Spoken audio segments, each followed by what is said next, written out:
Salut les gens, j'espère que vous allez bien et aujourd'hui on se retrouve pour une toute nouvelle vidéo. En effet, aujourd'hui je vais vous apprendre 3 méthodes pour transformer une carte en une autre.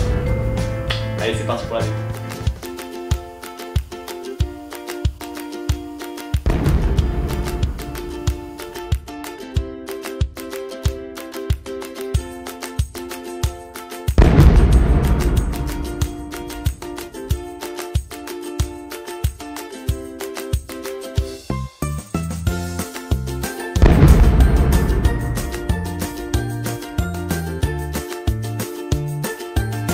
Allez, on se retrouve pour les explications des différentes méthodes de color change que vous avez vues dans la démo. Allez, c'est parti. Alors, petite subtilité lors d'un color change, c'est de choisir deux cartes complètement différentes. Par exemple, une figure rouge et un as ou une carte à points noir, exemple. Donc ça permet vraiment d'avoir une transition entre les deux cartes et de donner un effet beaucoup plus visuel. Donc pour le premier color change, donc imaginons qu'on va changer l'as de pique en roi de cœur. Donc le roi de pique en deuxième position, l'as de pique dessus.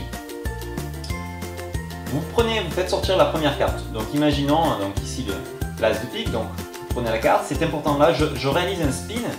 C'est comme je vous le disais dans la vidéo sur le spin. C'est très intéressant d'utiliser cette technique car elle va permettre par la suite de détourner l'attention pour pouvoir de cette main-ci prendre un break sur notre carte que nous allons changer. Donc je vous remontre. Hop. Spin, prenez votre petit break comme ceci et là vous la retournez en fait et vous égalisez dessus et vous proposez l'as de pique. Bon, on recommence, c'est important le timing à respecter hein. Hop, je fais tourner, je prends mon petit break, hop, et là je viens quand je retourne la carte, vous voyez, je la pose ici, les doigts égalisent et hop, elle bascule et là j'égalise le tout et on montre l'as de pique.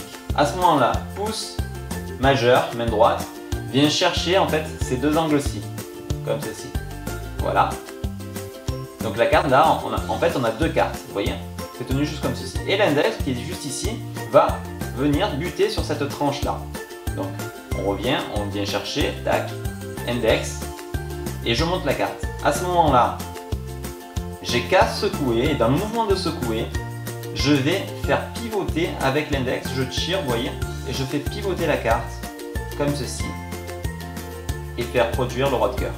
On refait, hop, on monte, le roi de cœur apparaît, je lâche le tout sur le dessus du paquet et je peux montrer encore la carte qui a complètement changé, l'as de pique est resté sur le dessus. Deuxième méthode, toujours pareil, donc roi de pique, deuxième position, as de pique dessus.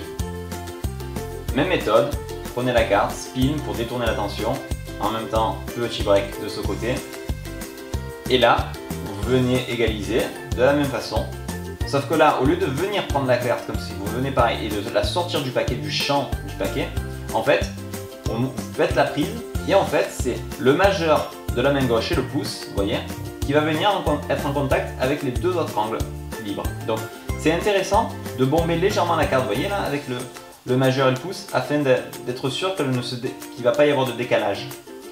Donc ça va vous permettre ensuite avec ces deux doigts de prendre les deux autres angles.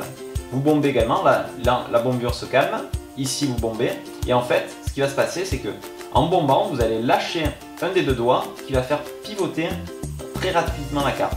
Je vous remontre, paf, et ça retourne, vous voyez, on refait.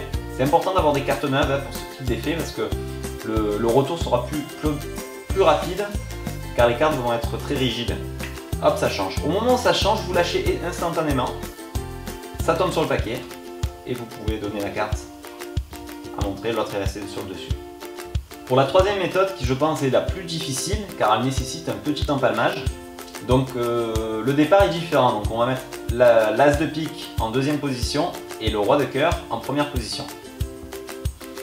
Donc en fait vous allez commencer le tour avec une levée double. Donc soit vous venez la chercher comme ceci, vous comptez les cartes et vous faites votre double. Soit pareil en utilisant le spin, hein, vous décalez la première, là vous faites un petit break, vous revenez dessus et du coup vous allez pouvoir faire votre double. Donc c'est pour ça que le spin est très intéressant à apprendre, c'est pour ça que je vous invite à aller voir cette vidéo si vous ne l'avez toujours pas vue. Donc on revient, donc toujours pareil, hein, première carte, on prend, hop, on fait notre double, As de pique. À ce moment-là, vous allez venir prendre la double, en fait, avec, regardez, le majeur sur cet angle, le petit doigt juste ici, et le pouce juste ici. Et en fait, les doigts, vous voyez, majeur, petit doigt, index, et vous allez montrer la carte de dos, pour montrer que vous avez en fait qu'une seule carte. Et en moins, vous avez une double, hein, et vous montrez comme ceci. À ce moment-là, c'est là que ça devient compliqué. En fait, quand vous allez revenir, vous allez poser le dos de carte sur les doigts qui sont ici, juste comme ceci. Là, ça bute. Au moment où ça bute, c'est le pouce qui va venir chercher l'as de pique. Là. Et en fait, il va tirer la carte, ce qui va libérer le roi de cœur. Et vous, donc avec vos doigts, vous allez pouvoir empalmer le roi de cœur. Je vous remonte. On montre. On vient, ça bute. Je tire. Là, je tire. Le petit doigt, il reste en contact sur le roi. Il va servir de guide. Je tire comme ceci. J'empalme. Donc c'est empalmé. Je décale un peu. Donc la main avec la carte empalmée sort un peu du champ de vision. On montre le roi, l'as de pique. À ce moment-là, je peux revenir. Et en fait, regardez bien. Quand je reviens, je vais poser en fait le doigt sur le dos de la carte empalmée, sur l'ongle de la carte, ce qui va me permettre en fait de bouger la main comme ceci, de donner l'illusion que ma main est vide, parce que la main va être quasiment ouverte, mais va bouger grâce au coulissement de l'ongle, pas sur le doigt adhère trop, l'ongle c'est important, c'est pour ça repliez légèrement et vous basculez comme ceci, et là en fait, au moment quand vous le désirez, vous allez passer dessus, ouvrir et produire le roi de cœur. À ce moment-là, bien entendu, il va falloir refaire une levée double et vous pouvez faire un nouveau change et montrer que la carte est revenue en as. Voilà. Et voilà, cette vidéo est déjà terminée. J'espère au moins qu'elle vous aura plu. En tout cas, si c'est le cas, n'hésitez pas à laisser un gros pouce bleu, mettre un petit commentaire, ça fait toujours plaisir. N'oubliez pas surtout de vous abonner pour ne manquer aucune vidéo. Et quant à nous, on se retrouve pour une prochaine vidéo.